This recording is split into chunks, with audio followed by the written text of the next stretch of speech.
surface area and volume prisms. I can find SA and volume of prisms. SA means what? Surface area. Good, this should say of. Surface area and volume of prisms. Okay, cool. All right, surface area. You take the area of all of the faces and... What? A little more enthusiasm. I don't like that, like, together, boys. Come on, pick it up. Volume would be the total space.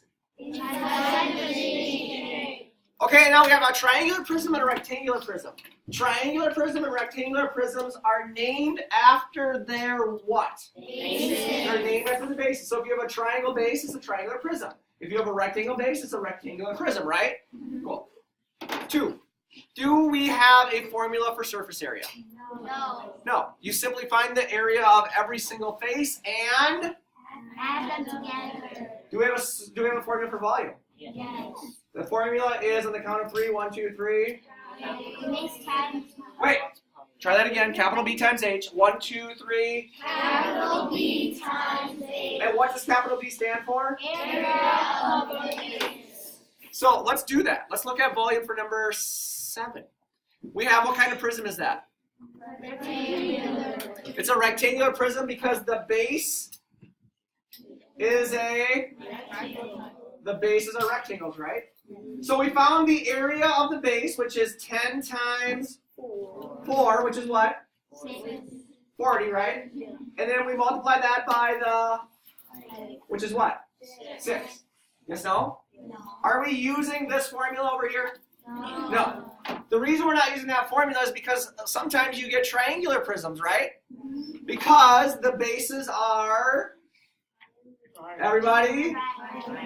So again, if we're going to do volume, it's area of the base. So we're going to find the area of this base.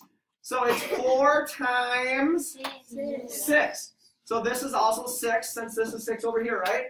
So we did 4 times 6, but since it's a triangle, you then divide by what? 2. 2, but we still have to multiply by, what's this? 20. Which is the what? Height. The height. And then we get 240 units cubed, right? Yes. And then surface area. You simply add up the area of all the faces. So just for fun, all of the blue here would be these bases. So these two bases must be 10 by 4, right? Yes. Okay, all of the green were the, what were the greens again? Oh, it was this one and this one, right? And that was 10 times 6, right? And the reds were then the sides. It was this one over here and this one over here, which was 4 times 6, right? Yes. And we took all of these numbers and we added them up and we got 280 unit squared because it's surface area. And then there's this guy. Remember this guy? What kind of prism is that? It's a triangular prism because how many triangles do we have? You see my triangles here? And so then we calculated the area of the base times the height. And then we did the surface area. How many faces does that shape have? 5. So the blues, the greens, the reds, and then the last one was trying to find, remember this, guys, from like 5 minutes ago? We know the base is what? Do we know the height of this rectangle? No. But can we calculate it using a, what? A squared plus B squared equals, so this technically we call this side C, right? Okay.